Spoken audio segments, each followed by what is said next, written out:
The little girl ran straight toward the most feared man in the city.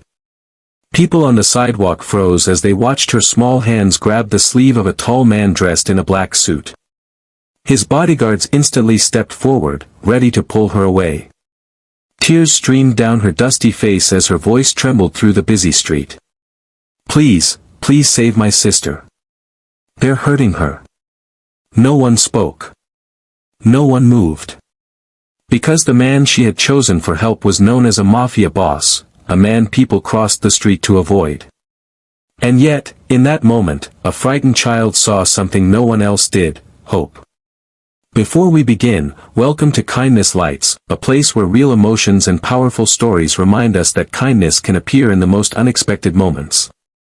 If stories like this touch your heart, don't forget to subscribe, like this video, and share your thoughts in the comments. Your support helps spread more kindness into the world.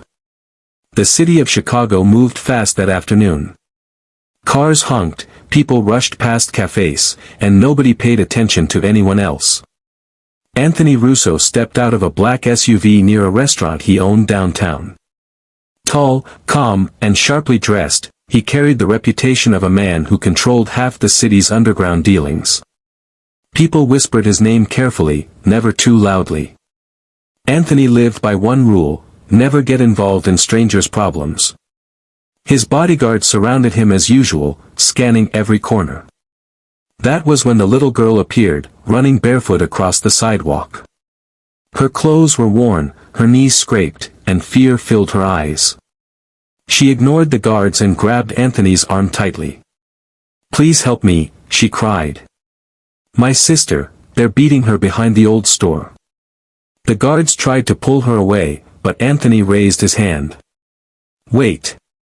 The street went silent. Anthony looked down at her. Her hands shook, but she refused to let go. Something about her desperation felt real, raw in a way he hadn't seen in years. "What's your name?" he asked calmly. "Lily," she whispered. "And your sister?" "Emma, she's only 13. Anthony hesitated. This wasn't his world. He avoided situations that attracted police attention. Helping strangers was dangerous, especially for someone like him. But Lily's eyes reminded him of someone he had lost long ago, his younger sister Sophia, who had died years earlier when no one came to help her during a violent robbery. He remembered waiting in a hospital hallway, wishing someone had shown kindness sooner. He exhaled slowly. "Show me." His bodyguards exchanged surprised looks. Anthony Russo never changed his plans for anyone. Lily ran ahead, guiding them through narrow streets and alleys until they reached an abandoned convenience store. Loud voices echoed behind the building. Anthony signaled his guards to stay back. As he turned the corner, he saw two teenage boys pushing a frightened girl against a wall, trying to steal her backpack. Emma struggled, tears running down her face. "Hey," Anthony said quietly. The boys turned. Confidence faded instantly when they saw the suited man standing there. "You picked the wrong person today," Anthony added, his voice calm but firm. Something about his presence carried authority stronger than shouting. The boys backed away quickly and ran without another word. Emma collapsed into Lily's arms, shaking. "It's okay," Lily whispered. "I told you someone would help." Anthony watched silently. He wasn't used to gratitude. Fear, respect, obedience, yes. But not relief. He removed his jacket and gently placed it over Emma's shoulders. "You're safe now," he said. The girls looked at him as if he were a hero, not a man people feared. "Do you have parents nearby?" he asked. Lily shook her head. "Our mom works nights, she doesn't know we came here to sell drawings." Anthony noticed a small folder scattered on the ground, colorful sketches of city buildings and flowers. Emma loved drawing. The pictures were hopeful, bright, full of dreams that didn't match the harsh streets around them. He felt something shift inside him. "Come," he said. "I'll take you home." During the car ride, the girls spoke nervously at first, then freely. Their mother worked 2 jobs after their father left. Money was always short. They sold drawings to help pay bills. Anthony listened quietly. No one usually spoke to him like this, without fear or expectation.